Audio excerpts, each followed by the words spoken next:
대체 왜 우리 일본이 아니라 한국입니까? 자그마치 50년을 앞서 있었소. 50년을! 도쿄 한복판 일본 경제산업성 긴급대책회의실에서 고위 관료의 절규가 터져 나왔습니다. 참석자들의 시선이 멈춘 곳은 미 정찰 위성이 포착한 단 한 장의 한반도 남단 사진이었죠. 지하 300m 아래 축구장 수십 개를 합친 것보다 훨씬 더 큰 거대 의문의 공간. 50년 전 일본이 기껏해야 동굴이나 파는 광업 수준이라며 비웃으며 무시했던 바로 그 장소였습니다. 여러분, 그런데 말입니다. 이 거대한 지하 요새가 지금 전 세계 에너지 판도를 뿌리째 뒤흔들어 놓고 있다는 사실 알고 계셨습니까? 일본의 50년을 시원하게 꺾어버리더니 유럽의 비행기가 싹 다 멈춰서고 중동의 왕실 또한 한국으로 뛰쳐오고 있는 세계가 경악할 지금 이 사건들, 대체 무슨 일이 벌어진 걸까요?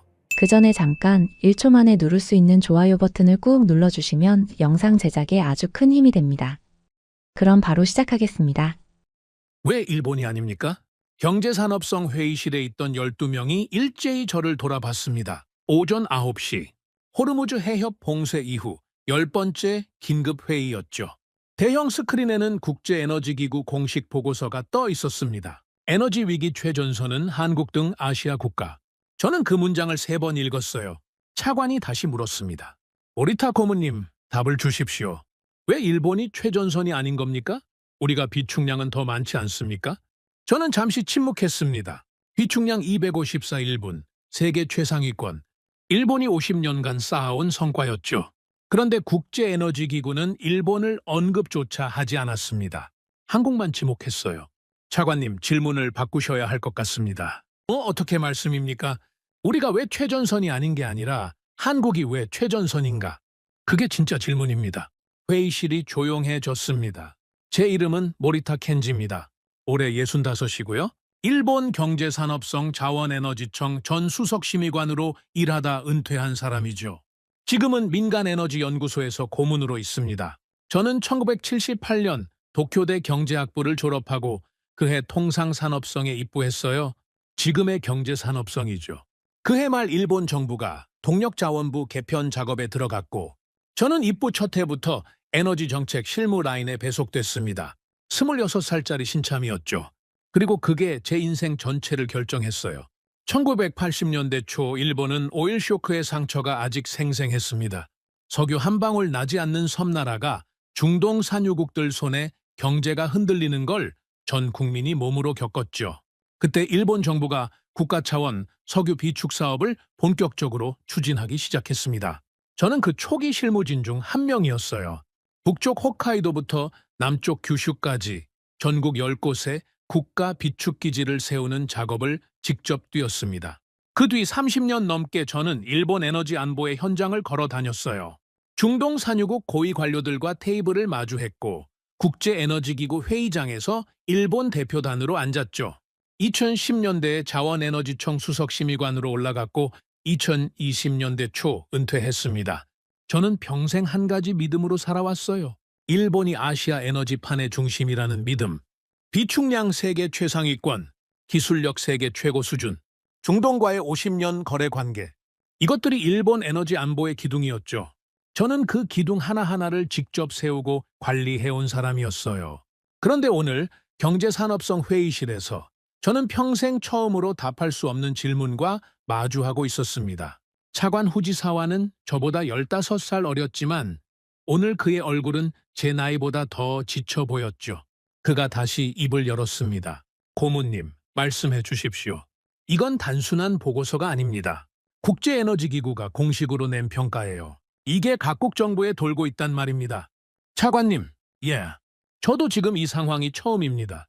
차관의 표정이 굳었어요. 고문님이 처음이시라면 이 자리에서 누가 이걸 설명할 수 있습니까? 저는 대답하지 못했습니다.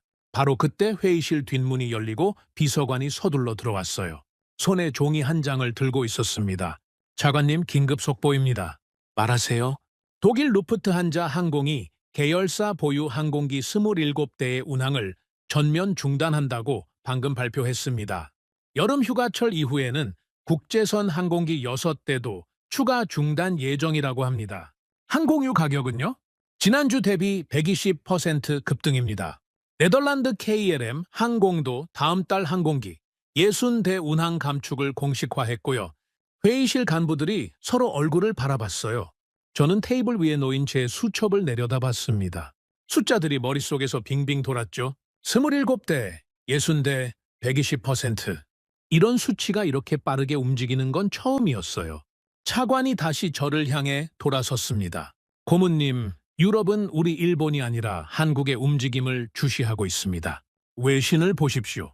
비서관이 다음 종이를 내밀었어요. 영국 경제지 기사 제목이 눈에 들어왔습니다. 한국 공급망이 멈추면 유럽 하늘이 멈춘다. 저는 그 문장을 오래 바라봤습니다. 이게 과장된 표현입니까, 고문님? 과장이 아닙니다. 왜입니까? 한국이 항공유 수출량 세계 1위입니다. 차관이 눈썹을 찌푸렸어요. 일본이 아니고요? 일본이 아닙니다. 한국입니다. 회의실에서 누군가 낮은 한숨을 내쉬었죠. 자원에너지청 담당 과장 야마다가 서류를 다시 펼쳤습니다. 맞습니다, 차관님. 중동 원유를 받아 항공유로 정제해 세계에 공급하는 주요 국가가 한국입니다. 우리 일본도 정유 능력은 있지만 수출 규모 면에서는 한국이 압도적이에요. 그럼 한국이 정유를 멈추면 어떻게 됩니까? 유럽 항공사가 직접 타격을 받습니다. 이미 받고 있는 중이고요. 차관이 의자에 몸을 기댔어요. 몇 초 동안 아무 말이 없었습니다. 그래서 지금 각국 정부가 한국산업통상자원부 발표만 기다리고 있다는 뜻입니까? 그렇습니다, 차관님. 그게 지금 국제에너지판의 현실이고요. 저는 그 대화를 옆에서 들으며 50년 전 제가 처음 이 업계에 발을 들였을 때를 떠올렸습니다. 그때 세계 에너지의 중심은 미국과 유럽이었어요. 일본은 아시아에서 유일하게 그 테이블에 앉는 나라였죠. 한국은 그 자리에 없었습니다. 아무도 한국을 초대하지 않았어요. 그런데 오늘 일본 최고경제부처 회의실에서 각국 정부가 한국의 입을 쳐다보고 있다는 보고를 받고 있었습니다. 차관님, 자원에너지청 부장 미카와가 조용히 입을 열었어요. 속보 하나 더 들어왔습니다. 말씀하세요. 아랍에미리트 에너지부가 방금 공식 발표를 했습니다. 이번 호르무즈 사태 관련 긴급 비축 물량 저장 파트너로 한국을 공식 선택했다는 내용입니다. 회의실이 완전히 조용해졌어요. 뿐만 아니라 사우디아라비아와도 유사한 협의가 진행 중입니다. 쿠웨이트도 접촉 준비 중이고요. 저는 천천히 숨을 내쉬었습니다. 차관이 저를 향해 시선을 돌렸죠. 고문님, 일본은 어디에도 없군요. 저는 대답할 말을 찾지 못했어요. 왜입니까, 고문님? 50년 전 일본은 아시아에서 유일한 산업 강국이었습니다. 우리가 비축 계획을 세울 때 한국은 아무것도 없었어요. 그런데 왜 오늘 중동은 일본이 아니라 한국을 선택한 겁니까? 차관님, 저도 지금 같은 질문을 하고 있습니다. 누구에게요? 제 자신에게요. 회의실 간부 몇 사람이 저를 바라봤어요. 50년 경력에 저에게 던지는 무언의 질문이었죠. 답을 내놓으십시오. 당신이 아니면 누가 이걸 설명하겠습니까? 차관이 의자에서 몸을 일으켰습니다. 고문님, 오늘 회의로 이 문제를 끝낼 수 없습니다. 제가 공식 자문을 요청드리겠습니다. 무슨 자문 말씀입니까? 왜 한국이 지금 이 자리에 서 있는지, 왜 일본이 아닌지 그 답을 찾아주십시오. 50년 경력의 고문님이 아니시면 누가 이걸 할 수 있겠습니까?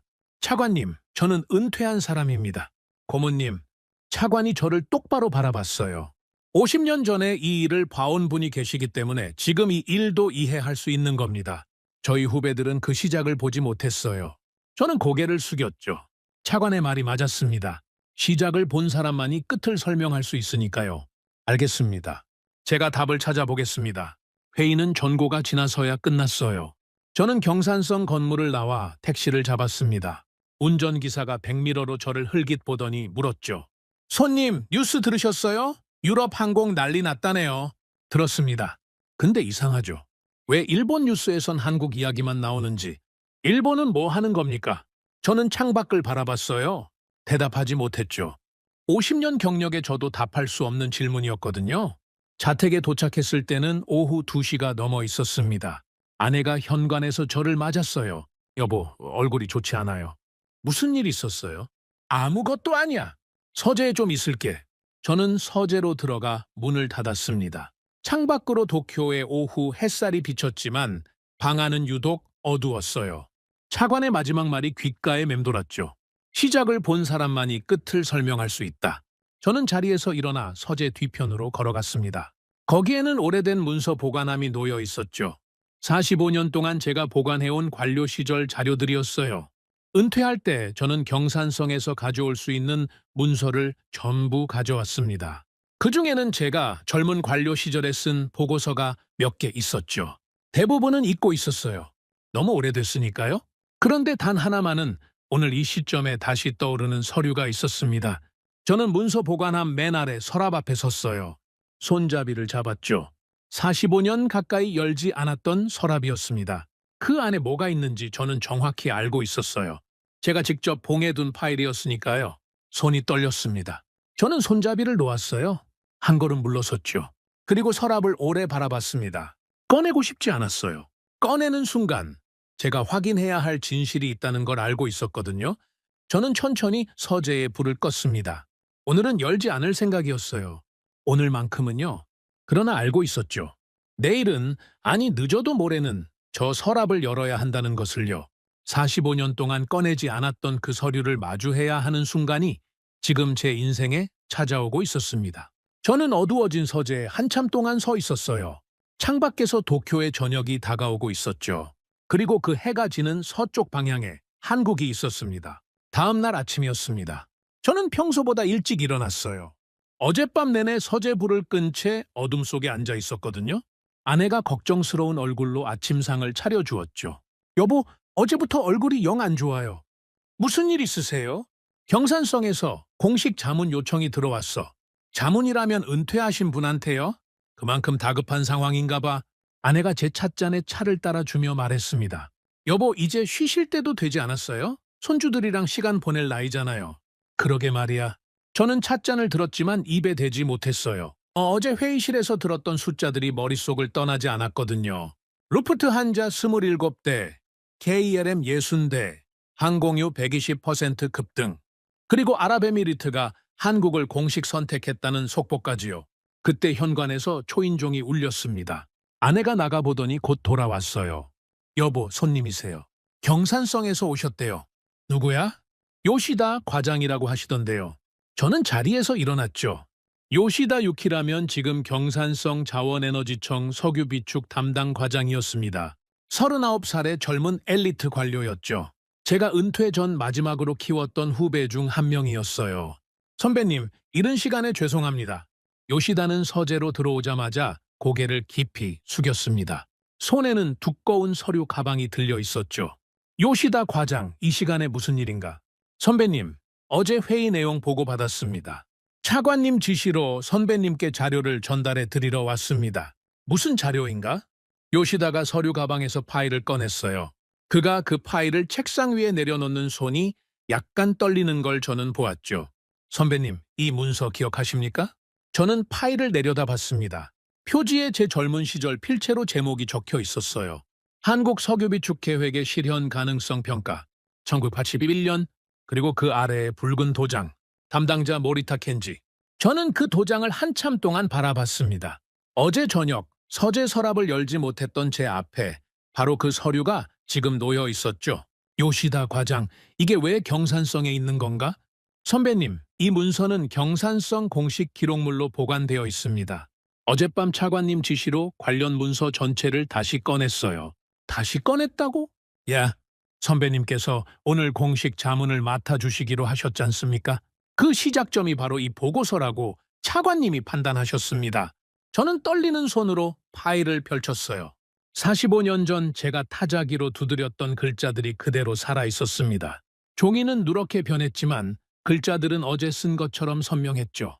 첫 장에 제가 쓴 요약이 있었어요. 한국 정부가 추진 중인 국가 석유 비축 계획은 여러 측면에서 실현 가능성이 매우 낮다고 판단됨. 재정 여건 미비, 기술 인프라 부족, 지정학적 불안정성 고려 시 10년 내 계획 완성 불가능. 일본 정부는 이 계획에 실무적 협력을 제공할 실익이 없음. 저는 그 문단을 2번 읽었습니다. 그리고 고개를 들어 요시다를 바라봤죠. 요시다 과장. 예, 선배님. 이걸 내가 쓴 게 맞나?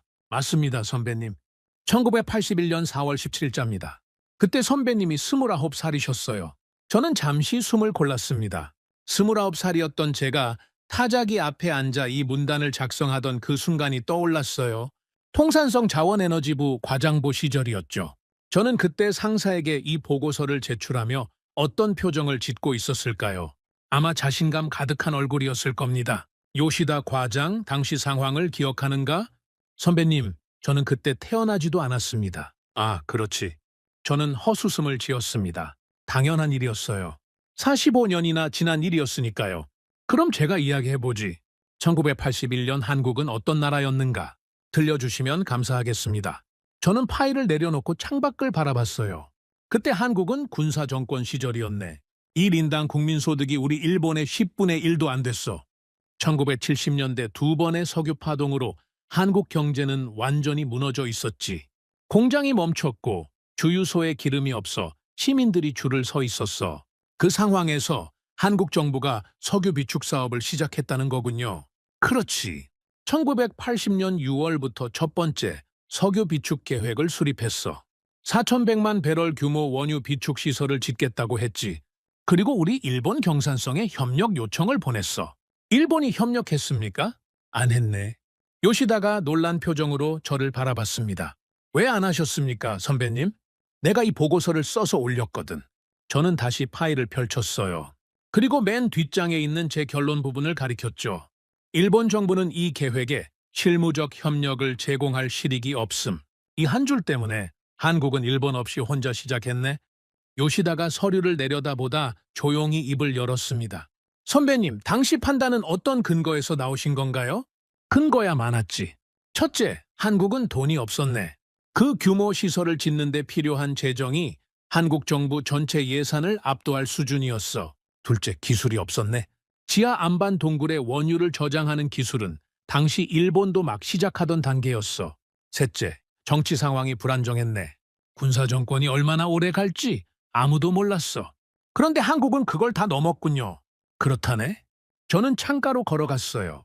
도쿄의 아침 햇살이 서재 안으로 들어왔죠. 요시다 과장, 한 가지 물어보겠네. 예, 선배님. 지금 한국의 비축시설 규모가 얼마나 되는지 아는가? 한국석유공사 자료에 따르면 현재 9개 비축기지를 운영 중이고 총 저장 용량이 1억 4,600만 배럴이라고 합니다. 저는 그 숫자를 듣는 순간 테이블 모서리를 꽉 잡았습니다. 1억 4,600만 배럴이라고? 예, 선배님. 내가 이 보고서 쓸 때 한국이 계획했던 게 4,100만 배럴이었네. 지금은 그것의 3배가 넘어. 그렇습니다, 선배님. 게다가 비축 지속 일수가 얼마라고 했지? 208일분입니다. 저는 천천히 의자에 앉았어요. 무릎에 힘이 빠진 느낌이었죠. 요시다 과장, 내가 한 가지 더 묻겠네. 예, 선배님. 현재 일본 비축량은 얼마인가? 254일분입니다. 일본이 한국보다 46일치 더 많이 가지고 있습니다. 그런데 왜 중동은 한국을 선택하는 건가? 요시다가 잠시 침묵했습니다. 그는 고개를 숙이고 서류 가방을 만지작거렸죠. 선배님, 사실 경산성 내부에서도 지금 그 답을 찾지 못하고 있습니다. 찾지 못한다고? 저희가 어제 밤새 분석해 봤는데요. 비축량만 놓고 보면 일본이 더 많습니다. 기술력도 뒤처지지 않습니다. 그런데 국제에너지기구 보고서도 산유국들의 선택도 유럽 항공사들의 시선도 전부 한국을 향하고 있습니다. 뭔가 우리가 보지 못하는 게 있는 것 같습니다. 저는 손으로 이마를 짚었어요. 그리고 깊은 숨을 내쉬었죠. 요시다 과장, 예, 자네 생각엔 내가 45년 전에 한국을 어떻게 본 것 같나? 어떻게 보셨다니요? 이 보고서를 다시 읽어보게. 요시다가 파일을 들어 천천히 페이지를 넘겼어요. 그는 잠시 후 고개를 들었습니다. 선배님, 이 보고서는 한국을 숫자로만 보고 계시네요. 재정 수치, 기술 수준, 정치 안정성, 전부 숫자입니다. 그래. 그때 나는 한국을 숫자로만 봤어. 그런데 선배님, 말해보게. 숫자는 지금도 일본이 한국보다 높습니다. 비축량도 일본이 많고요. 그런데도 중동은 한국을 선택했습니다. 그럼 답은 숫자밖에 있는 것 아닙니까? 저는 요시다를 바라봤어요. 39살 젊은 과장의 눈빛이 오늘따라 유독 깊어 보였습니다. 요시다 과장, 자네 말이 맞네. 선배님, 답은 숫자밖에 있어. 그리고 나는 평생 숫자 안에서만 일해왔네. 저는 파일을 천천히 덮었어요. 그리고 잠시 눈을 감았죠. 45년 전 제가 이 보고서를 쓸 때는 확신이 있었습니다. 재정, 기술, 정치, 이 세 가지가 갖춰지지 않으면 어떤 국가도 대규모 에너지 인프라를 완성할 수 없다. 그게 제 신념이었어요. 그리고 저는 평생 그 신념 위에서 일본 에너지 안보를 설계해왔죠. 그런데 한국은 제 신념을 깨고 그 계획을 완성했습니다. 그것도 제가 예상했던 규모의 3배를 뛰어넘어서요. 요시다 과장, 예, 선배님. 내가 한 가지 결심이 섰네. 말씀하십시오. 이 답은 여기 도쿄에서 찾을 수 있는 게 아닐 것 같네. 요시다가 고개를 들었어요. 그럼 어디에서 찾으실 겁니까? 저는 창밖을 바라봤습니다. 도쿄의 아침 하늘이 점점 밝아지고 있었죠. 그리고 그 하늘 너머 서쪽에 제가 45년 전에 쓴 이 보고서를 정면으로 뒤집어 놓은 그 나라가 있었습니다. 한국에 가야겠네. 요시다가 잠시 말을 잃었어요. 선배님, 직접 가시려고요? 그래. 내 눈으로 직접 봐야겠어. 그런데 선배님, 한국 측 접촉선은 있으십니까? 저는 고개를 저었습니다. 없네?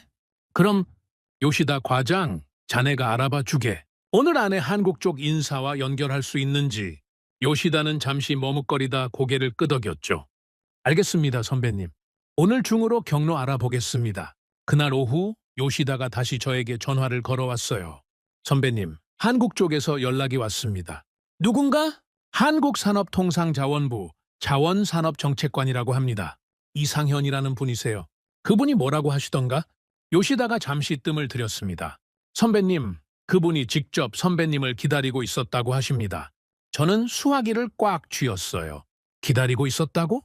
예, 선배님 성함을 아시더라고요. 45년 전 그 보고서에 대해서도요. 저는 대답하지 못했습니다. 수화기 너머 요시다의 목소리도 잠시 멈췄죠. 그리고 그가 마지막으로 한 마디를 덧붙였어요. 선배님, 한국 측에서 내일 인천공항으로 초청한다고 합니다. 저는 천천히 수화기를 내려놓았습니다. 창밖으로 도쿄의 오후가 기울고 있었죠. 내일이면 저는 45년 전 제가 비웃었던 그 나라의 땅을 밟게 됩니다. 그리고 그곳에서 저를 기다리는 사람이 이미 제 이름을 알고 있다는 사실이 저를 두렵게 만들었어요. 다음 날 새벽, 저는 하네다 공항으로 향했습니다. 아내가 현관까지 배웅을 나왔어요. 여보, 정말 가시는 거예요? 2, 3일이면 돌아올 거야. 이 나이에 이렇게 급하게 가실 일이에요? 저는 아내의 손을 잠깐 잡았다가 놓았어요. 아내는 평생 제가 이렇게 급하게 해외로 떠나는 모습을 본 적이 없었죠. 경산성 관료 시절에도 출장은 항상 몇 주 전에 준비하는 사람이었거든요. 여보, 이건 내가 꼭 해야 하는 일이야. 무슨 일인데요? 45년 전 내가 쓴 보고서를 지금 마주해야 할 일이 생겼어. 아내는 더 이상 묻지 않았습니다. 그저 제 가방을 한 번 더 정리해주고는 고개를 끄덕였을 뿐이죠. 50년을 함께 산 사람이라 말이 없어도 전달되는 게 있었어요. 하네다 공항 출국장에 도착했을 때 요시다 과장이 기다리고 있었습니다. 선배님, 제가 모시고 가야 하지 않겠습니까? 자네는 경산성에서 할 일이 많지 않나. 그래도 혼자 보내드리기가. 요시다 과장, 이건 내가 혼자 가야 하는 길이네. 자네가 옆에 있으면 내가 볼 것도 놓칠 수 있어. 요시다는 잠시 망설이다 고개를 숙였습니다. 선배님, 한 가지만 조심하십시오. 뭘 말인가? 한국 측에서 선배님을 기다리고 있었다고 했잖습니까? 저는 그게 마음에 걸립니다. 걸린다고? 선배님, 45년 전 문서를 저들이 어떻게 알고 있는 겁니까? 그건 경산성 내부 문서였습니다. 외부에 공개된 적이 없어요. 저는 요시다를 바라봤어요. 그의 표정에는 진짜 걱정이 담겨 있었죠. 요시다 과장, 자네 말이 맞네. 그게 나도 이해가 안 돼. 선배님, 혹시라도 뭔가 이상한 상황이 생기면 바로 연락 주십시오. 제가 달려가겠습니다. 알겠네? 고맙네. 저는 비행기에 올랐습니다. 창가 자리였어요. 비행기가 이륙한 뒤 저는 구름 아래로 사라지는 도쿄를 한참 동안 내려다봤죠.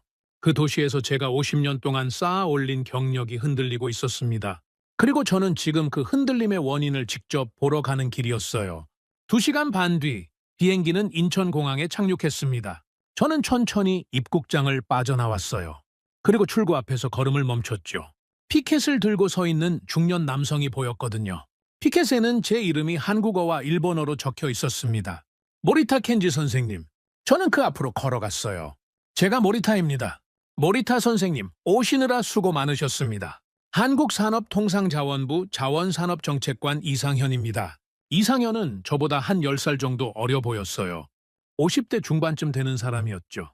한국 관료답지 않게 유창한 일본어로 인사를 건넸습니다. 이 정책관님, 일본어가 유창하시군요. 도쿄대 대학원에서 유학했습니다. 선생님 강의를 들은 적도 있고요. 저는 잠시 멈칫했어요. 제 강의요? 네, 1990년대 중반이었습니다. 제가 도쿄대 에너지 정책 과정에 교환 연구원으로 있을 때 선생님께서 객관 강의를 오신 적이 있으셨죠. 제가요. 저는 기억이 나지 않았어요. 당시 저는 과장급 관료였고 객관 강의 정도는 흔한 일이었거든요. 수많은 학생들 중에 이상현이라는 이름은 제 기억에 남아있지 않았죠. 죄송합니다. 이 정책관님, 제가 기억을 못합니다. 기억하실 필요는 없습니다. 저는 선생님을 기억하고 있으니까요. 이상현이 미소를 지었어요. 그런데 그 미소에는 뭔가 묘한 기운이 있었습니다. 반가움도 아니고 경계도 아닌 오래 준비해 온 사람의 차분함이었죠. 선생님 차가 준비되어 있습니다. 서울로 모시겠습니다. 어디로 가는 겁니까? 일단 호텔에 체크인하시고 내일부터 일정을 시작하실 예정입니다. 일정요? 저는 아직 아무 일정도 확정하지 않았습니다. 한국 측에서 선생님을 위해 미리 준비해둔 일정이 있습니다. 물론 선생님이 원하지 않으시면 취소 가능합니다. 저는 잠시 그를 바라봤어요. 이상현은 공항 출구를 향해 앞장섰고 저는 그 뒤를 따랐습니다. 검은색 세단이 주차장에서 대기하고 있었죠. 차가 서울로 향하는 동안 저는 창밖으로 한국의 풍경을 바라봤어요. 45년 전에 제가 한국에 대해 썼던 문장들이 머릿속에서 떠돌았습니다. 1인당 국민소득이 낮다. 인프라가 미비하다. 정치가 불안정하다. 그 글을 쓸 때 저는 한국에 가 본 적조차 없었어요. 통계 자료와 보고서만 보고 결론을 내렸죠. 그리고 그 결론으로 한국의 에너지 협력 요청을 거절했습니다. 차창 밖에는 고속도로가 쭉 뻗어 있었어요. 도로 양쪽으로 산업단지와 고층 건물들이 스쳐 지나갔죠. 어느 순간 저는 이 풍경이 도쿄와 크게 다르지 않다는 걸 깨달았습니다. 아니, 어쩌면 더 새로 보였어요. 이 정책관님. 네, 선생님. 제가 한 가지 여쭙고 싶은 게 있습니다. 말씀하십시오. 한국 측에서는 제가 온다는 걸 어떻게 아셨습니까? 이상현이 룸미러로 저를 흘깃 바라봤어요. 선생님, 저희가 선생님을 기다린 게 어제, 오늘의 일이 아닙니다. 저는 그 말에 숨을 멈췄어요. 그게 무슨 뜻입니까? 선생님, 이 이야기는 호텔에 도착해서 차분히 드리는 게 좋겠습니다. 아닙니다. 지금 말씀해 주세요. 이상현이 운전기사에게 뭐라고 한국어로 말했습니다. 그리고 다시 저를 향해 고개를 돌렸죠. 선생님, 저희 한국 에너지 관료들 사이에서 1981년 그 보고서는 유명한 문서입니다. 유명하다고요? 네. 선배 공무원들이 후배들에게 이야기로 전해주는 문서죠. 저는 손가락을 꼭 쥐었어요. 어떤 이야기로 전해집니까? 이상현은 잠시 망설였습니다. 그러다 천천히 입을 열었죠. 일본이 한국의 석유 비축 사업을 비현실적이라고 판단하고 협력을 거절했던 그 보고서, 그리고 그 보고서를 쓴 일본 관료의 이름이 바로 선생님이셨습니다. 저는 창밖으로 시선을 돌렸어요. 고속도로 위에서 아침 해가 빠르게 솟아오르고 있었습니다. 그 햇빛이 제 눈을 찌르는 것 같았죠. 이 정책관님. 네. 그래서 한국 공무원들은 저를 어떻게 기억하고 있습니까? 이상현은 한참 동안 말이 없었습니다. 그러다 낮은 목소리로 대답했어요. 선생님을 기억하는 게 아닙니다. 선생님이 쓰신 그 결론을 기억하는 겁니다. 어떻게요? 일본이 안 된다고 한 계획. 우리가 우리 힘으로 해낸 계획.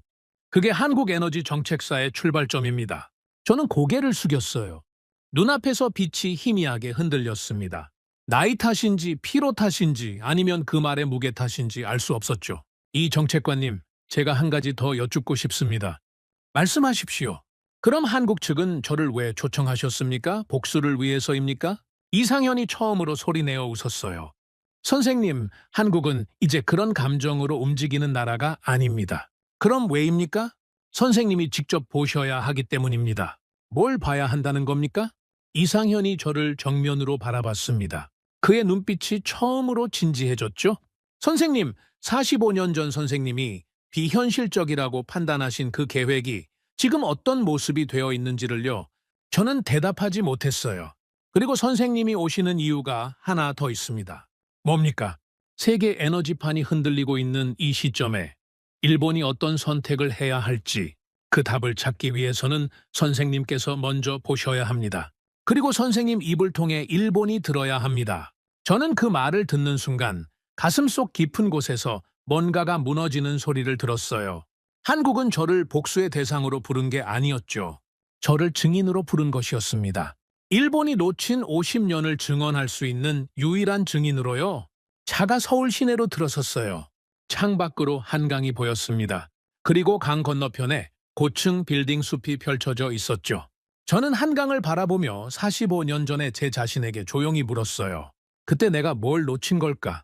내가 보지 못한 것은 무엇이었을까? 호텔에 도착했을 때는 오전 11시였습니다. 이상현이 프런트에서 체크인을 도와주었죠. 그가 열쇠를 제게 건네면서 말했어요. 선생님, 오늘은 푹 쉬십시오. 내일 아침 8시에 로비에서 뵙겠습니다. 내일 일정이 어떻게 됩니까? 울산으로 모시겠습니다. 울산요? 네. 한국 석유 비축 사업의 심장이 거기 있습니다. 이상현은 가볍게 고개를 숙이고는 호텔을 빠져나갔습니다. 저는 로비에 잠시 서서 그의 뒷모습을 바라봤어요. 45년 전 제가 종이 위에 붉은 도장을 찍었던 그 계획이 울산이라는 도시에 실체로 존재하고 있다는 사실이 아직도 믿기지 않았습니다. 호텔방에 올라가 창가에 섰어요. 서울의 한낮 풍경이 눈앞에 펼쳐졌죠. 저는 가방에서 1981년 보고서 파일을 꺼냈습니다. 요시다 과장이 공항까지 와서 제 손에 쥐어준 그 파일이었어요. 저는 파일을 창가 테이블 위에 내려놓고 오랫동안 바라봤습니다. 45년 전 저는 이 종이 위에 한국의 미래를 지워버렸어요. 그리고 오늘 지워졌던 그 미래가 저를 초청했습니다. 내일 저는 울산으로 갑니다. 그곳에서 저는 제가 45년 전에 놓쳤던 것이 무엇인지를 마주해야 합니다. 그게 숫자 너머에 있다는 사실은 어제 요시다 과장과 이야기하면서 이미 깨달았죠. 하지만 그 숫자 너머에 대체 무엇이 있는지는 저도 아직 알지 못했어요. 창밖으로 서울의 해가 중천으로 올라가고 있었습니다. 저는 그 햇빛을 바라보며 조용히 혼잣말을 했어요. 이제 시작이군. 다음 날 아침 8시. 저는 호텔 로비로 내려갔습니다. 이상현 정책관이 이미 기다리고 있었어요. 그의 옆에 처음 보는 사람이 한 명 더 서 있었죠. 선생님, 오늘 울산까지 함께 모실 분을 소개드리겠습니다. 한국석유공사 비축사업본부장 박정호입니다. 박정호 본부장은 50대 후반으로 보이는 사람이었어요. 건장한 체격에 햇볕에 그을린 얼굴이 인상적이었죠. 그가 고개를 숙이며 인사를 건넸습니다. 모리타 선생님 뵙게 되어 영광입니다. 영광이라니요. 제가 오히려 송구스럽습니다. 선생님, 오늘 제가 직접 안내해 드리겠습니다. 울산 비축기지는 저희 한국석유공사의 심장이라고 할 수 있는 곳입니다. 우리는 곧장 김포공항으로 향했어요. 울산행 국내선 비행기가 대기하고 있었죠. 이 모든 일정이 제가 한국에 도착하기 전부터 이미 준비되어 있었다는 사실이 저를 다시 한번 놀라게 했습니다. 비행기에 오르자 박정호 본부장이 제 옆자리에 앉았어요. 그는 가방에서 두꺼운 파일을 꺼내 테이블에 올려놓았습니다. 선생님, 울산 도착 전에 오늘 일정 간략하게 설명드리겠습니다. 예, 말씀하세요. 오전에는 울산 지하 비축기지를 견학하실 겁니다. 오후에는 바로 옆에 있는 정유 클러스터를 돌아보시고요. 저녁에는 현장 실무 책임자들과 식사 자리가 마련되어 있습니다. 지하 비축기지라고요? 네, 선생님. 한국 비축시설의 상당 부분은 지하에 있습니다. 저는 고개를 살짝 기울였어요. 일본 비축기지는 대부분 지상 탱크 방식이었거든요. 대형 원형 탱크를 수백 개 늘어놓고 원유를 보관하는 구조죠. 지하 비축은 기술적으로 훨씬 까다롭고 비용도 많이 듭니다. 본부장님, 지하 방식을 선택하신 이유가 있습니까? 선생님, 그건 현장에서 직접 보시면 자연스럽게 아실 겁니다. 박정호 본부장은 더 이상 설명하지 않았어요. 그리고 비행기는 이륙했습니다. 1시간 뒤 비행기는 울산공항에 내렸어요. 공항 밖으로 나오니 짙은 바다 냄새가 밀려왔습니다. 저는 큰 숨을 들이쉬었죠. 오랜만에 맞는 산업도시 특유의 공기였어요. 선생님, 이쪽입니다. 우리는 차를 타고 30분 정도 달렸습니다. 차창 밖으로 거대한 공장들이 끝없이 이어졌어요. 정유공장, 석유화학공장, 조선소. 한국 산업의 심장이라는 표현이 과장이 아니었죠. 저는 그 규모에 놀라고 있었습니다. 차가 어느 상이슬게 멈췄어요. 산 입구에 보안 검문소가 있었고 철제문 너머로 깔끔한 도로가 안쪽으로 이어져 있었죠. 박정호 본부장이 보안 요원에게 신분증을 제시했습니다. 요원이 저를 한번 흘깃 본 뒤 문을 열어주었어요. 선생님, 여기가 울산 지하 비축기지 정문입니다. 산 속에 있는 겁니까? 정확하게는 산 아래에 있습니다. 우리는 차를 타고 산 안쪽으로 들어갔어요. 포장도로가 산 내부를 향해 완만하게 내려가는 구조였죠. 저는 창밖을 보며 점점 긴장이 올라오는 걸 느꼈습니다. 5분쯤 내려가자 앞에 거대한 입구가 나타났어요. 검은 터널 입구였죠. 사람 키의 수십 배가 넘는 높이였습니다. 선생님, 여기서부터 걸어가시겠습니다. 저는 채서 내렸어요. 터널 입구 앞에 서서 안쪽을 들여다봤죠. 안쪽은 어두웠지만 조명이 끝없이 이어져 있었습니다. 입구 옆벽에 조각된 글자가 보였어요. 한국석유공사 울산 지하 비축기지. 1979년 착공. 저는 그 숫자를 한참 바라봤습니다. 1979년이라면 제가 이 보고서를 쓰기 불과 2년 전이었어요. 그때 한국은 이미 공사를 시작하고 있었던 겁니다. 그런데 저는 2년 뒤에 재정 여건 미비, 10년 내 완성 불가라는 결론을 내렸죠. 선생님, 들어가시죠. 박정호 본부장이 안쪽을 가리켰어요. 저는 천천히 터널 안으로 걸음을 옮겼습니다. 발밑에 조명등이 바닥을 따라 이어졌죠. 터널이 점점 깊어지면서 공기가 서늘해졌어요. 지상과는 완전히 다른 공간이었습니다. 본부장님, 이 터널은 얼마나 깁니까? 선생님, 터널은 일부일 뿐입니다. 일부라니요? 저희가 가는 곳은 이 산 깊숙한 곳에 있는 지하 저장 동굴입니다. 전체 저장 시설은 지하 100m 이상에 걸쳐 수백 개의 동굴로 이루어져 있습니다. 저는 걸음을 멈췄어요. 수백 개의 동굴요? 예, 선생님. 그 동굴에 전부 원유가 들어있다는 말씀입니까? 맞습니다. 박정호 본부장은 저를 한번 돌아봤어요. 그의 얼굴에는 자랑도 과시도 없었습니다. 그저 담담했죠. 그러나 그 담담함이 오히려 저를 더 압박해왔어요. 우리는 터널을 10여 분 더 걸었습니다. 끝에 도달하자 거대한 철문이 나타났어요. 문이 열리는 순간 저는 그 자리에서 숨을 멈췄습니다. 거대한 공간이 눈앞에 펼쳐졌어요. 천장은 좋기 30-40m는 되어 보였고 폭은 그보다 더 넓었습니다. 바닥에는 둥근 탱크 수십 개가 늘어서 있었죠. 탱크마다 굵은 파이프가 천장을 향해 뻗어 있었어요. 조명이 공간 구석구석을 비추었지만 워낙 넓어서 반대편 끝은 흐릿하게 보였습니다.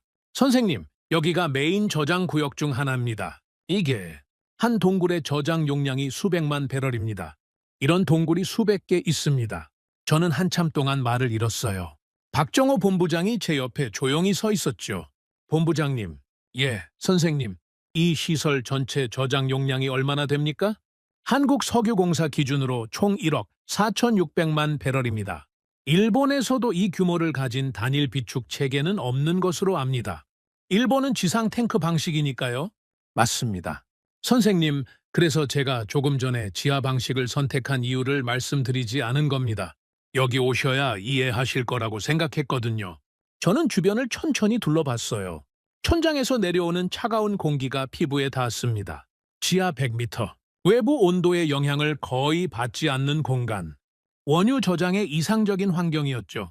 그리고 무엇보다 외부 위협으로부터 완벽하게 보호된 공간이었어요.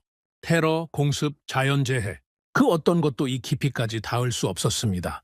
본부장님, 이런 시설이 전국에 얼마나 있습니까? 현재 9개 비축기지가 운영 중입니다. 남해안 지역에 주로 집중되어 있고요. 9개라. 그리고 최근 정부가 추가 비축기지 건설을 확정했습니다.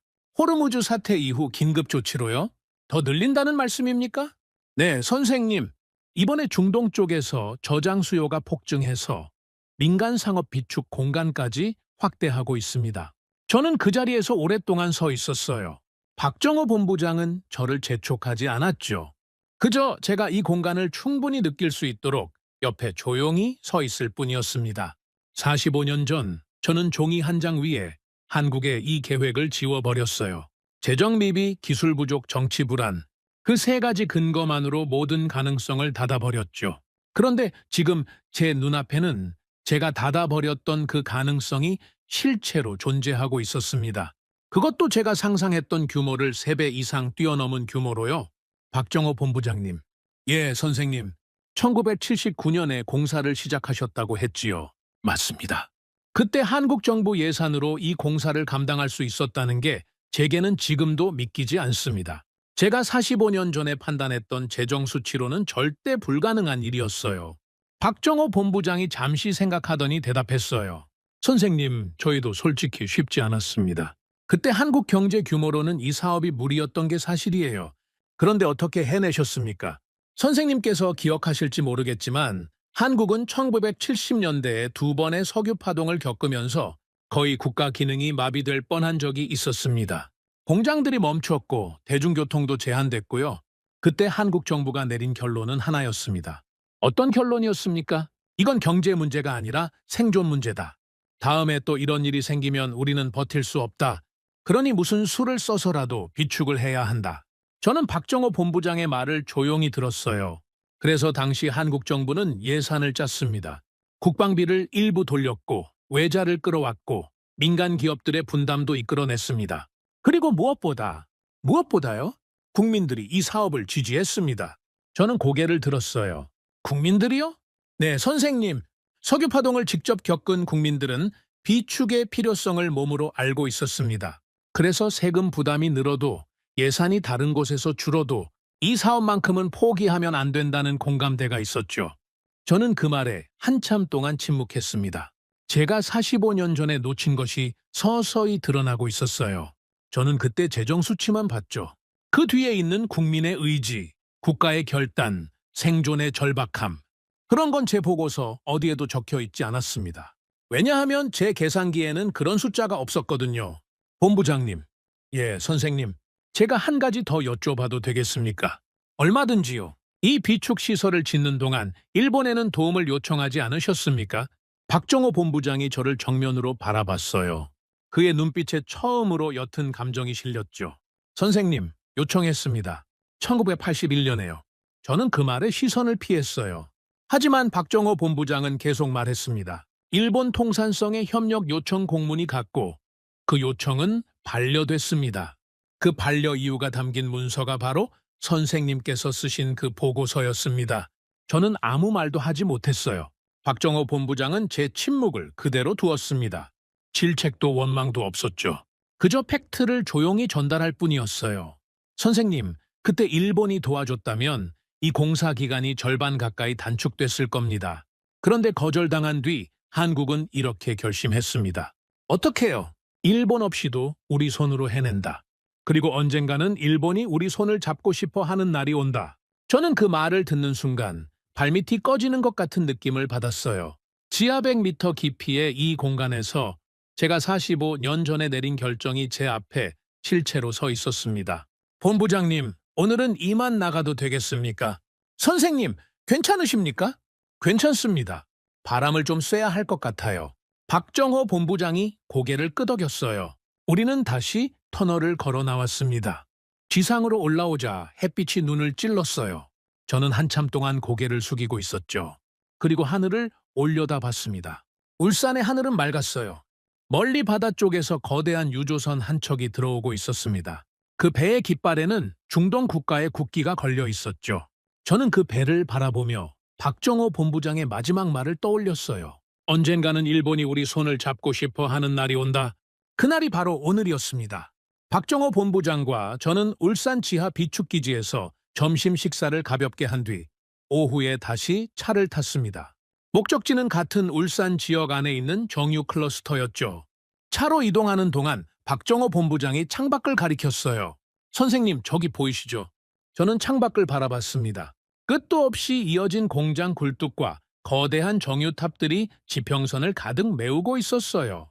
그 규모가 도쿄만 일대의 정유 단지를 훨씬 뛰어넘는다는 걸 한눈에 알 수 있었습니다. 본부장님, 이게 전부 정유시설입니까? 네, 선생님. 울산에만 대형 정유사 3곳이 집결해 있습니다. 여기서 처리되는 원유량이 하루 기준으로 세계 최상위권이에요. 세계 최상위권이라. 그리고 더 중요한 건 저희가 단순 정유만 하는 게 아니라는 점입니다. 저는 박정호 본부장의 말을 귀에 깊게 들었어요. 지하 비축기지의 충격에서 아직 벗어나지 못한 상태였지만 지금부터 들어야 할 이야기가 더 중요하다는 예감이 들었거든요. 우리는 첫 번째, 정유사 본관 건물에 도착했습니다. 정문에서부터 경비가 엄중했죠. 현관에서 한 남자가 우리를 맞이했어요. 50대 초반의 단정한 인상이었습니다. 모리타 선생님, 환영합니다. 저는 이 회사 전략기획실장 김도현입니다. 김도현 실장님 시간 내주셔서 감사합니다. 김도현 실장은 우리를 회의실로 안내했어요. 회의실에 들어서자 벽 한 면이 유리창이었는데 그 너머로 거대한 정유 공장의 내부가 한눈에 들어왔습니다. 수많은 파이프와 탑들이 정교하게 얽혀있는 모습이 마치 거대한 생명체가 숨을 쉬고 있는 것 같았죠. 선생님, 이쪽이 저희 공장의 핵심 공정입니다. 원유가 이 공장 안에 들어오면 휘발유, 경유, 항공유, 나프타 등으로 분리되어 나옵니다. 규모가 엄청나군요. 네. 그런데 선생님, 오늘 제가 선생님께 보여드리고 싶은 건 규모가 아닙니다. 저는 김도현 실장을 바라봤어요. 그럼 뭡니까? 구조입니다. 김도현 실장은 자료를 회의실 스크린에 띄웠어요. 스크린에 세계 지도가 나타났고 그 위에 원유 흐름을 나타내는 화살표들이 복잡하게 얽혀 있었죠. 선생님, 이 지도를 잠시 보시겠습니까? 중동에서 출발한 원유가 어디로 가는지를 표시한 지도입니다. 저는 지도를 자세히 보기 시작했어요. 중동 산유국에서 출발한 굵은 화살표들이 여러 방향으로 뻗어나가고 있었습니다. 그 화살표들 중 상당 부분이 한국을 향하고 있었죠. 이게 현재 흐름이라는 말씀입니까? 네. 그런데 선생님, 한국에 도착한 원유가 어디로 가는지 보시겠습니까? 김도현 실장이 마우스를 조작했어요. 그러자 한국에서 다시 뻗어나가는 화살표들이 나타났습니다. 그 화살표들은 유럽, 미주, 동남아시아, 심지어 아프리카까지 이어졌어요. 선생님, 한국은 중동 원유를 받기만 하는 게 아닙니다. 저희는 이 원유를 받아서 고부가 가치 석유 제품으로 정제한 뒤 다시 전 세계에 공급합니다. 세계에 재공급한다는 말씀이군요. 정확하게 말씀드리면 한국 정유산업 수출 비중이 생산량의 절반 이상입니다. 즉, 저희가 만드는 석유 제품의 반은 해외로 나간다는 뜻입니다. 저는 그 말을 듣는 순간 뭔가 큰 그림이 머릿속에서 맞춰지기 시작했어요. 일본도 정유 능력은 있습니다. 그러나 일본의 정유는 기본적으로 국내 수요를 충족하기 위한 것이었어요. 수출 비중이 크지 않았죠. 일본은 석유 제품을 사오는 나라에 가까웠습니다. 그런데 한국은 달랐어요.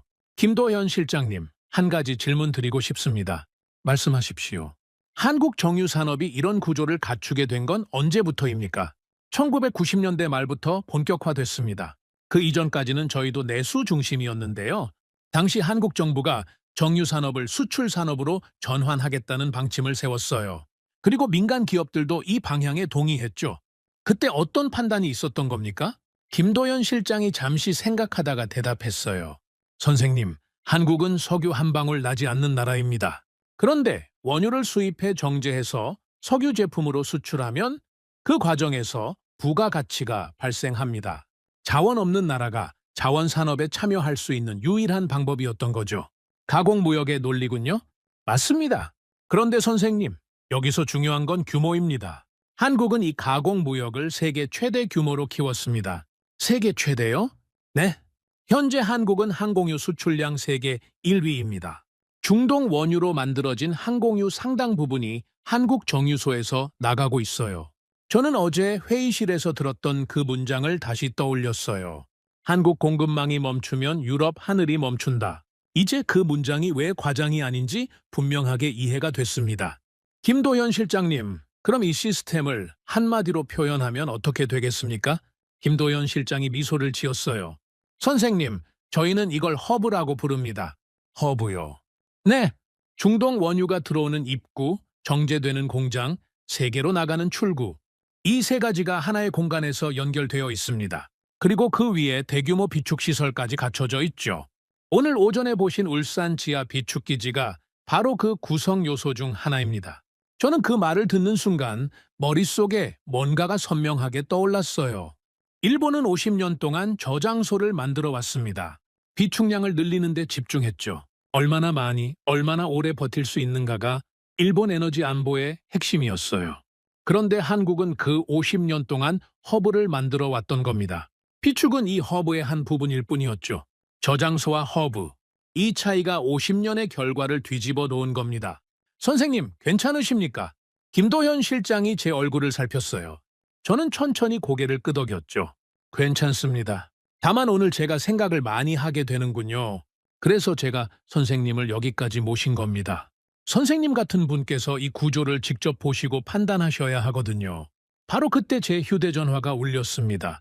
저는 양해를 구하고 회의실 밖으로 나왔어요. 발신자는 도쿄였습니다. 모리타상 아키야마입니다. 아키야마 이사장은 일본 대형 정유사 이데미츠의 이사장이었어요. 제가 은퇴 전 마지막으로 함께 일했던 업계 지인이었죠. 그의 목소리가 평소와 달리 긴장되어 있었습니다. 아키야마상, 이 시간에 무슨 일인가요? 모리타상, 지금 한국에 계신다고 들었습니다. 그렇습니다. 울산 정유 클러스터에 있습니다. 모리타상, 솔직하게 여쭙겠습니다. 지금 일본 업계가 어떤 상황인지 아십니까? 어떤 상황인가요? 흔들리고 있습니다. 저는 잠시 말을 잃었어요. 아키야마 이사장은 업계에서 감정을 잘 드러내지 않는 사람으로 유명했거든요. 그런데 지금 그의 목소리에는 분명한 불안이 담겨 있었습니다. 아키야마상, 무슨 뜻인가요? 모리타상 이데미츠뿐 아니라 에너스도 코스모석유도 비슷한 상황입니다. 중동 산유국들이 이번 사태 이후 일본과의 거래 조건을 재조정하자는 요청을 보내고 있어요. 그들이 한국과 체결한 조건을 참고하자는 겁니다. 한국 조건을 참고하자고요? 네. 그런데 저희가 한국과 중동이 체결한 조건 전체를 파악하지 못하고 있습니다. 왜냐하면 그 조건이 단순한 거래 조건이 아니라 비축과 정유, 그리고 공동 트레이딩까지 포함된 복합 구조이기 때문이에요. 저는 그 말을 듣는 순간 조금 전 김도현 실장이 했던 말이 겹쳐졌어요. 한국은 허브를 만들었다는 그 말이요. 아키야마상, 지금 일본 업계에서 원하는 게 뭔가요? 모리타상 선생님께서 한국에서 본 것을 저희에게 알려주십시오. 한국이 어떻게 이 구조를 만들었는지, 중동과 어떤 관계를 쌓았는지 그 답을 저희도 알아야 합니다. 일본이 뒤처지지 않으려면요. 저는 한참 동안 말없이 서 있었어요.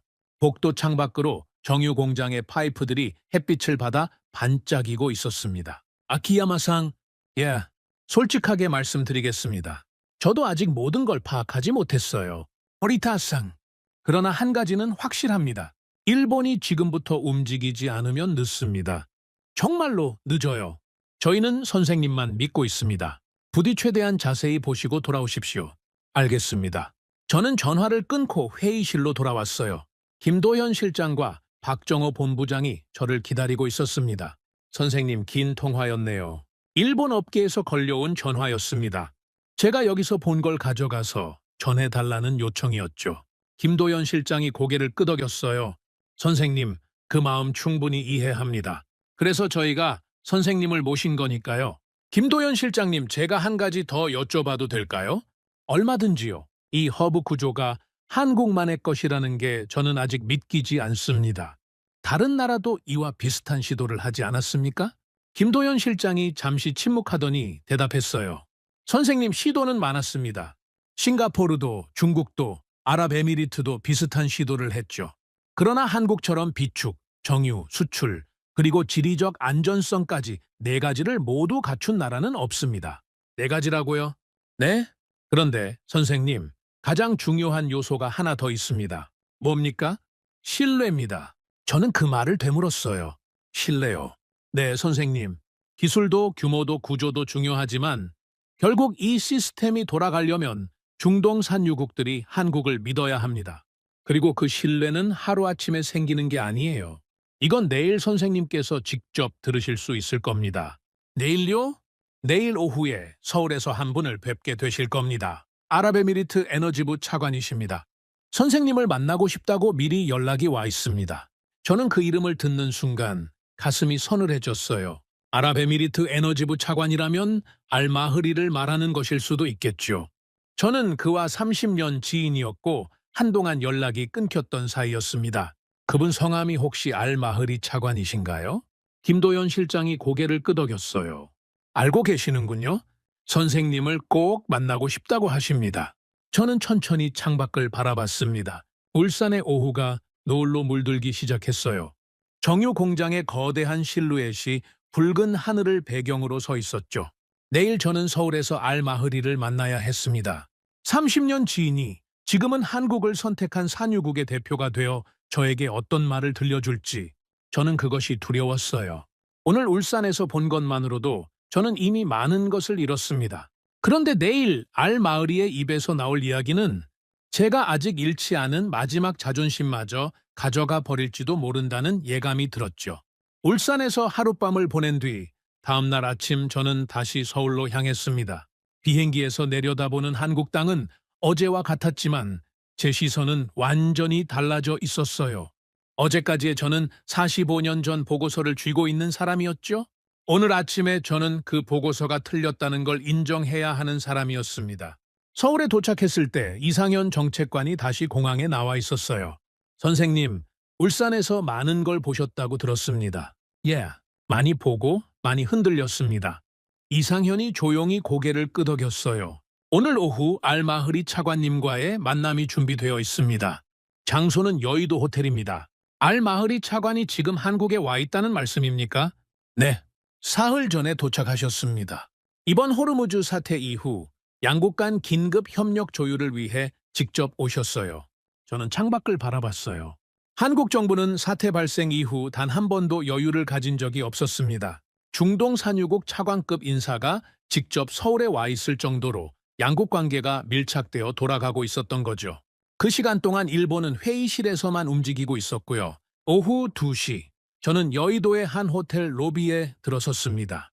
이상현 정책관이 저를 안내했어요. 우리는 20층의 개인실로 올라갔죠. 문이 열리자 익숙한 얼굴이 창가에 서 있었어요. 알마흐리 차관. 그가 천천히 저를 향해 돌아섰습니다. 우리는 한동안 말없이 서로를 바라봤어요. 30년 전 처음 만났을 때부터 오늘까지 우리 사이에는 수많은 테이블과 수많은 계약서가 있었죠. 그런데 오늘 우리 사이에 놓인 건 아무것도 없었습니다. 아무것도 없다는 것이 오히려 가장 무거운 상황이었어요. 모리타 선생, 알마흐리 차관님, 오랜만입니다. 그가 제 손을 잡았어요. 손은 따뜻했지만 그의 눈빛은 차분했습니다. 우리는 창가 소파에 마주 앉았죠. 이상현 정책관은 가볍게 고개를 숙이고는 밖으로 나갔어요. 방 안에 우리 둘만 남았습니다. 모리타 선생, 먼저 고맙다고 말씀드리고 싶습니다. 고맙다고요? 네? 한국까지 직접 오셨지 않습니까? 일본 에너지 업계 최고의 원로이신 선생께서 직접 확인하러 오셨다는 사실이 저에게는 큰 의미입니다. 저는 잠시 숨을 골랐어요. 알마흐리 차관님, 제가 솔직하게 말씀드리겠습니다. 저는 지금 혼란스러운 상태입니다. 이해합니다. 그래서 오늘 차관님께 직접 여쭙고 싶은 게 있습니다. 말씀하시죠. 저는 잠깐 창밖으로 시선을 돌렸다가 다시 알마흐리를 바라봤어요. 왜 일본이 아니라 한국입니까? 알마흐리는 바로 대답하지 않았습니다. 그는 찻잔을 들어 천천히 차를 한 모금 마시고는 찻잔을 조용히 내려놓았어요. 그 몇 초가 저에게는 몇 분처럼 느껴졌습니다. 모리타 선생, 그 질문에 답을 드리기 전에 제가 먼저 한 가지 여쭤도 되겠습니까? 말씀하십시오. 선생께서는 저희 아랍에미리트를 그동안 어떤 존재로 생각하셨습니까? 저는 그 질문에 잠시 멈칫했어요. 어떤 존재라니요? 솔직하게 말씀해 주세요. 일본 경제산업성 관료로서, 일본 에너지 업계의 원로로서 저희를 어떻게 보셨는지요? 저는 잠시 생각했어요. 그리고 조심스럽게 대답했습니다. 아랍에미리트는 저희에게 중요한 공급국이었습니다. 공급국이군요? 그렇습니다. 일본은 중동 산유국들로부터 안정적으로 원유를 공급받아 왔고 그게 일본 에너지 안보의 기반이었습니다. 알마흐리가 조용히 고개를 끄덕였어요. 그 끄덕임이 이상했죠. 동의하는 것 같으면서도 어딘가 슬픈 것 같기도 했습니다. 모리타 선생, 그 답이 오늘 질문의 답입니다. 무슨 뜻입니까? 일본은 저희를 공급국으로 보셨습니다. 한국은 저희를 동반자로 봤습니다. 그게 50년 동안 쌓인 차이입니다. 저는 그 말을 듣는 순간 손에 힘이 빠졌어요. 탁자 위에 놓여있던 제 찻잔이 가볍게 흔들리는 게 느껴졌죠. 알마흐리 차관님, 좀 더 자세히 말씀해 주실 수 있습니까? 선생, 저는 30년 동안 선생과 수많은 회의를 함께 했습니다. 일본 경제산업성 회의실에서도, 아부다비, 저희 에너지부 회의실에서도 그 회의들에서 저희가 논의한 건 항상 같았습니다. 가격, 물량, 공급 기한, 그리고 품질이었죠. 그게 거래의 기본 아닙니까? 맞습니다. 그런데 모리타 선생, 한국 관료들이 저희에게 처음 했던 질문은 달랐습니다. 어떤 질문이었습니까? 저희가 무엇이 필요한지를 물었습니다. 저는 그 말을 잠시 곱씹었어요. 상대가 무엇이 필요한지를 묻는다는 것. 그건 너무 단순해 보이는 질문이었습니다. 그러나 30년 경력의 제가 알마흐리에게 그런 질문을 했던 기억이 있나? 돌이켜봤을 때 저는 쉽게 답을 찾을 수 없었어요. 알마흐리 차관님, 그게 그렇게 큰 차이입니까? 모리타 선생, 저희 아랍에미리트는 산유국이지만 인프라 국가는 아닙니다. 저희는 원유를 가지고 있지만 그걸 세계에 효율적으로 공급할 정유, 인프라, 저장 인프라, 물류 인프라가 부족했습니다. 그렇지요. 그런데 일본은 저희에게 자원 공급만을 요구했습니다. 저희가 가진 약점은 저희가 스스로 해결하라는 식이었죠. 그건 거래의 원칙이지 않습니까? 그렇게 생각하실 수 있습니다. 그런데 한국은 달랐습니다. 어떻게 달랐습니까? 알마흐리가 허리를 조금 숙이며 저를 정면으로 바라봤어요. 한국은 저희 약점을 저희와 함께 풀겠다고 했습니다. 저는 그 말을 듣는 순간 울산에서 김도현 실장이 했던 말이 다시 떠올랐습니다.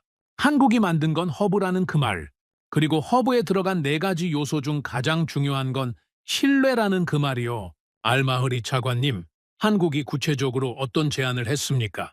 한국은 저희 원유를 가져가 한국 저장 시설에 두겠다고 했습니다. 그리고 저희를 대신해 세계 시장에 판매해 주겠다고 했죠. 가격 변동에서 오는 위험을 함께 나누겠다고도 했습니다. 저희는 그 제안을 처음에는 믿지 못했습니다. 왜 믿지 못하셨습니까? 자원 거래에서 이런 구조는 들어본 적이 없었거든요.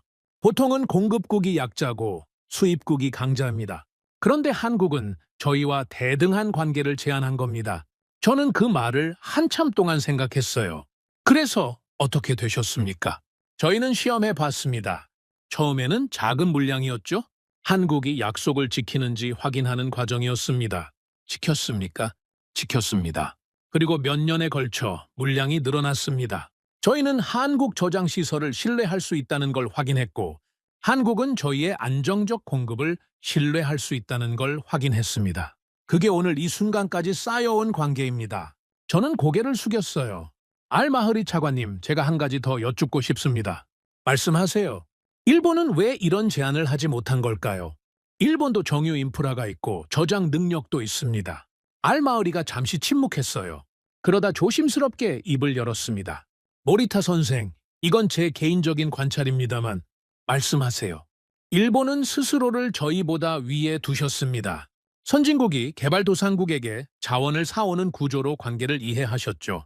그 관점에서는 저희와 동반자가 된다는 발상 자체가 나오기 어려웠을 겁니다. 저는 눈을 감았어요. 알마흐리의 말은 차분했지만 그 안에 담긴 지적은 날카로웠습니다. 일본은 50년 동안 자기 위치를 지켰어요. 그리고 바로 그 위치를 지키려는 자세 때문에 한국이 들어갈 공간을 만들어 주었던 겁니다. 알마흐리 차관님, 지금 아랍에미리트가 한국을 공식 파트너로 선택하신 건 이번 호르무즈 사태 때문이 아니라 지난 50년의 결과라는 말씀이군요. 그렇습니다. 이번 사태는 그저 저희가 오랜 시간에 걸쳐 쌓아온 판단을 세상에 공개하는 계기가 됐을 뿐입니다. 저는 한참 동안 말을 잃었어요. 우리 사이에 다시 침묵이 흘렀습니다. 창밖으로 한강이 보였죠. 멀리 고층 빌딩들이 햇빛을 받으며 서 있었어요. 그 빌딩들 중에 한국 에너지 기업들의 본사가 있을 겁니다. 저는 그곳을 바라보면서 제가 45년 전에 놓친 것이 단순한 숫자가 아니었다는 걸 뼈저리게 깨달았어요. 제가 놓친 건 관계였습니다. 상대를 어떻게 대할 것인가? 상대와 어떤 관계를 쌓을 것인가? 그 질문을 저는 50년 동안 진지하게 던진 적이 없었어요. 저에게 중동은 자원이었고 한국은 계산 대상이었습니다. 그런데 한국에게 중동은 동반자였고 중동에게 한국은 신뢰 파트너였죠. 그 차이가 오늘을 만들었습니다. 모리타 선생, 알마흐리가 다시 입을 열었어요. 알마흐리 차관님. 제가 선생께 한 가지 부탁드리고 싶습니다. 말씀하세요. 일본으로 돌아가시면 이 이야기를 일본 정부와 업계에 전해 주십시오. 지금 일본은 늦었다고 생각할 수 있지만 그렇지 않습니다. 관계는 언제든 새로 시작할 수 있어요. 일본이 아직 늦지 않았다는 말씀입니까? 늦지 않았습니다. 다만 일본이 먼저 자세를 바꿔야 합니다. 공급국을 공급국으로 보는 시선부터 바꿔야 해요.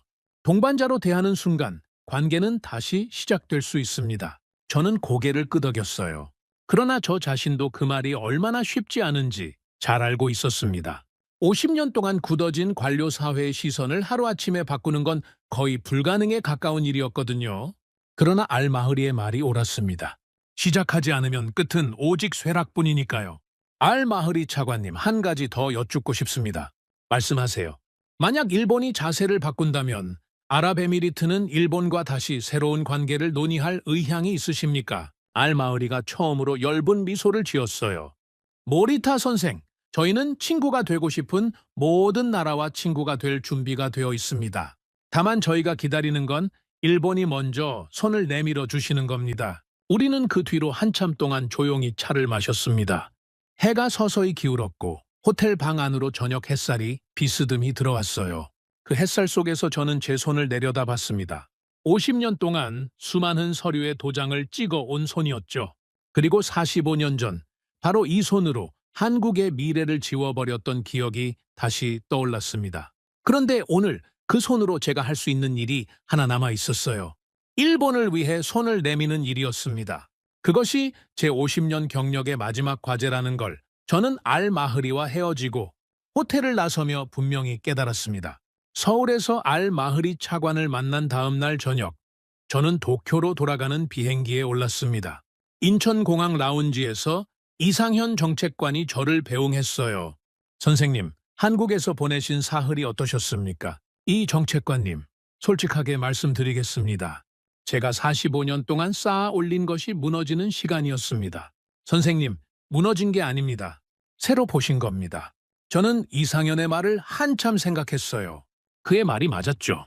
무너진다는 건 끝이지만 새로 본다는 건 시작이니까요. 이 정책관님, 이 사흘이 제 50년 경력에서 가장 중요한 시간이었습니다. 선생님, 저도 감사드립니다. 비행기는 저녁 7시에 이륙했습니다. 저는 안전벨트를 매고 창밖을 바라봤어요. 인천의 야경이 빠르게 작아지고 있었죠. 그런데 그때 뒷자리에서 누군가 제게 말을 걸었어요. 혹시 모리타 선생님이십니까? 저는 고개를 돌렸습니다. 40대 후반쯤 되어 보이는 서양인 남자가 저를 보고 있었어요. 양복 차림에 피곤한 얼굴이었죠. 죄송합니다. 어디서 뵀는지 기억이. 저는 루프트한자 항공의 유럽 노선 운영 담당 부사장입니다.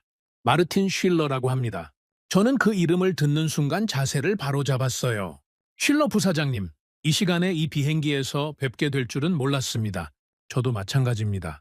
괜찮으시면 잠시 옆에 앉아도 되겠습니까? 그럼요, 앉으시죠. 쉴러 부사장이 제 옆자리로 옮겨왔어요. 그의 어깨에는 피곤함이 가득했죠. 쉴러 부사장님, 한국에는 어떤 일정으로 오셨던 겁니까? 저희 본사에서 저를 긴급 파견했습니다. 한국 정유사들과 직접 접촉해서 항공유 공급 일정을 재확인하러 왔죠. 결과는 어떻게 되셨습니까? 그가 깊게 숨을 내쉬었어요.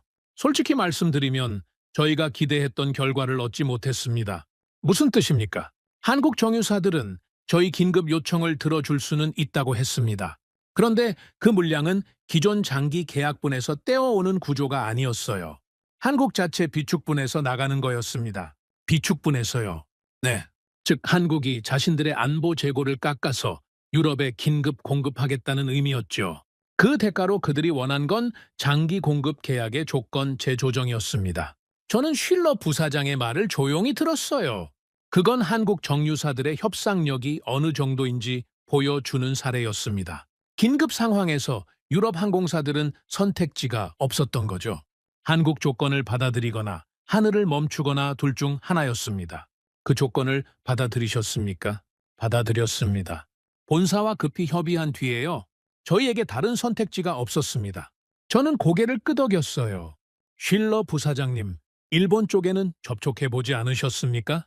선생님, 일본은 항공유 생산 규모에서 한국을 대체할 수 없습니다. 일본 정유사들도 생산은 하지만 그 물량은 대부분 내수용이에요. 수출용 항공유를 단기간에 대규모로 공급할 수 있는 나라는 현재 아시아에서 한국 외에 없습니다. 저는 그 말에 아무 대답도 하지 못했어요. 울산에서 김도현 실장에게 들었던 설명이 다시 귀에 들리는 것 같았죠. 선생님, 한 가지 여쭤도 될까요? 선생님께서는 한국에 무엇을 보러 가셨던 겁니까? 저는 잠시 생각했어요. 쉴러 부사장님, 저는 45년 전에 제가 썼던 한 장의 보고서를 다시 확인하러 갔습니다. 보고서라고요? 네. 45년 전 일본 정부가 한국의 석유 비축 계획을 비현실적이라고 판단했을 때 그 판단을 한 관료가 저였습니다. 그리고 오늘 제 판단이 틀렸다는 걸 한국 땅에서 두 눈으로 확인하고 돌아가는 길입니다. 쉴러 부사장이 잠시 말을 잃었어요. 그는 고개를 숙이고 한참 생각하더니 다시 입을 열었습니다. 선생님, 저도 한 가지 고백을 드려도 되겠습니까? 말씀하세요. 저희 루프트 한자도 한국 정유사들과 관계를 제대로 쌓지 못했습니다.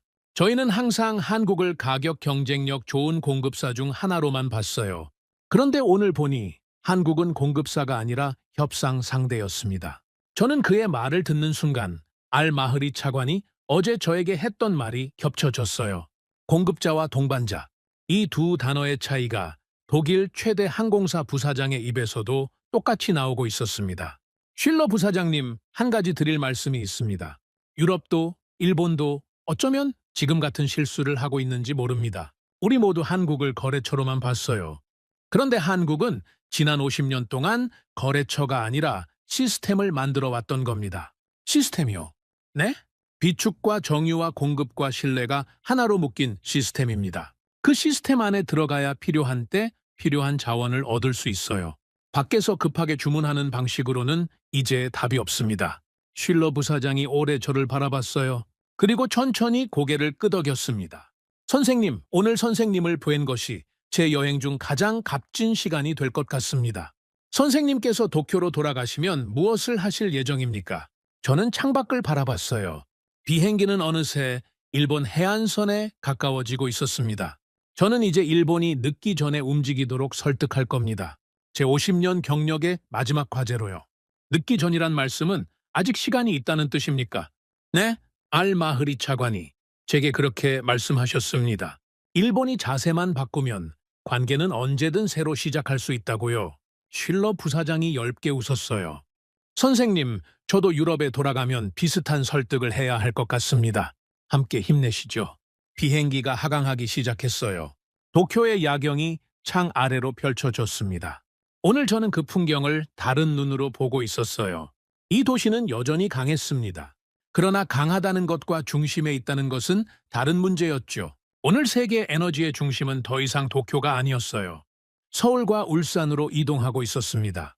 비행기가 한해다 공항 활주로에 닿았어요. 저는 쉴러 부사장과 명함을 교환하고 악수를 나눴습니다. 선생님도 일본에서 뜻하신 바를 꼭 이루시길 빕니다. 공항 게이트를 나오자 요시다 과장이 기다리고 있었어요. 그의 얼굴에는 긴장이 가득했습니다. 선배님, 무사히 돌아오셔서 다행입니다. 요시다 과장, 내일 아침에 다 말해주겠네. 그런데 선배님, 한 가지 미리 말씀드릴 게 있습니다. 차관님께서 내일 아침 경산성에서 선배님의 공식 보고를 기다리신다고 합니다. 업계 고위층도 일부 참석하기로 했고요. 아키야마 이사장님도 오신답니다. 저는 걸음을 멈췄어요. 내일 아침 제가 일본 에너지 업계 최고위층 앞에서 사흘 동안 보고 느낀 모든 것을 말해야 한다는 뜻이었죠. 요시다 과장, 내일 아침 몇 시인가? 9시입니다, 선배님. 저는 고개를 끄덕였어요. 공항 밖으로 나오자 차가운 도쿄의 밤바람이 제 얼굴을 스쳤습니다. 45년 전 젊은 관료로서 한국을 비현실적이라고 단정했던 제 자신이 떠올랐어요. 그 젊은 관료가 65이 되어 자기가 틀렸다는 걸 일본 최고위층 앞에서 고백해야 하는 순간이 내일 아침에 기다리고 있었습니다. 저는 그 고백이 두려웠어요. 그러나 동시에 그 고백이야말로 제가 이 생에서 마지막으로 일본에 기여할 수 있는 유일한 방법이라는 것도 알고 있었습니다. 다음 날 아침 9시, 저는 경제산업성 회의실에 섰습니다. 3일 전 제가 왜 일본이 아닙니까? 라는 질문을 받았던 바로 그 방이었어요. 그러나 오늘은 12명이 아니라 20명 넘는 사람들이 저를 바라보고 있었죠. 차관 후지사와가 맨 앞줄 가운데에 앉아 있었고 그 옆에 이데미츠 아키야마 이사장이 에너스와 코스모석유 대표들이 나란히 앉아 있었어요. 오리타 고모님, 시작해 주시기 바랍니다. 차관의 목소리는 낮았습니다. 저는 단상 앞에 서서 회의실을 천천히 둘러봤어요. 그리고 준비해온 자료를 폈습니다. 그러나 저는 자료를 내려놓았죠. 오늘 이 자리에서 저는 자료가 아니라 제 자신의 이야기를 해야 했으니까요. 차관님, 그리고 이 자리에 계신 여러분. 저는 21번 고르고 입을 열었어요. 저는 사흘 전 이 자리에서 차관님께 답을 드리지 못했습니다. 왜 일본이 아니라 한국이 세계 에너지판의 중심이 됐는가? 그 질문에 저는 침묵했어요. 50년 경력에 저도 답을 몰랐기 때문입니다. 회의실이 조용해졌습니다. 그래서 저는 한국으로 갔습니다. 이 답을 제 눈으로 직접 확인하기 위해서요. 그리고 오늘 제가 거기서 본 것을 여러분께 말씀드리고자 합니다. 저는 잠시 멈췄어요. 그리고 45년 전 보고서를 꺼내 테이블 위에 놓았습니다. 이게 45년 전 제가 쓴 보고서입니다. 한국의 석유 비축 계획을 비현실적이라고 판단한 그 문서죠. 이 보고서 때문에 일본은 한국의 협력 요청을 거절했습니다. 회의실 몇몇이 놀란 표정으로 저를 바라봤어요. 저는 그 시선을 정면으로 받았습니다. 저는 한국 울산 지하 100m에서 제가 비현실적이라고 판단했던 그 계획이 실체로 서 있는 걸 봤습니다. 총 저장 용량 1억 4,600만 배럴. 제가 예상했던 규모의 3배가 넘는 수치입니다. 208 일본의 비축 지속 능력. 세계 상위권이고요. 일본이 254 일본이지 않습니까? 후지사와 차관이 낮게 물었습니다. 맞습니다, 차관님. 수치로만 보면 일본이 여전히 앞섭니다. 그러나 중동 산유국들은 한국을 선택했어요. 국제에너지기구는 한국을 지목했고요. 유럽 항공사들은 한국의 입을 쳐다보고 있습니다. 왜일까요? 저는 다시 한번 회의실을 둘러봤어요. 제가 한국에서 찾은 답은 3가지입니다. 저는 손가락 하나를 들었습니다. 첫째, 저장소가 아니라 허브입니다. 회의실이 조용해졌어요. 일본은 지난 50년 동안 얼마나 많이 쌓을 것인가를 고민해왔습니다. 그래서 세계 최상위권 비축량을 갖게 됐죠? 그런데 한국은 얼마나 잘 움직일 것인가를 고민해왔습니다. 비축과 정유와 수출이 하나의 시스템으로 연결된 허브 구조를 만들었어요. 울산이 그 심장입니다. 중동 원유가 들어와서 한국에서 정제되고 세계로 나갑니다. 한국 항공유 수출량이 세계 1위인 이유가 바로 이 구조 때문이에요. 아키야마 이사장이 고개를 천천히 끄덕였어요. 그의 표정이 굳어 있었죠. 저는 손가락 2개를 들었습니다. 둘째 공급자가 아니라 동반자입니다. 동반자요. 후지사와 차관이 낮게 되물었어요. 네, 차관님. 제가 어제 서울에서 알마흐리 차관을 만났습니다. 아랍에미리트 에너지부 차관이고 저와 30년 지인입니다. 그분이 제게 이렇게 말씀하셨어요. 일본은 저희를 공급국으로 보셨습니다.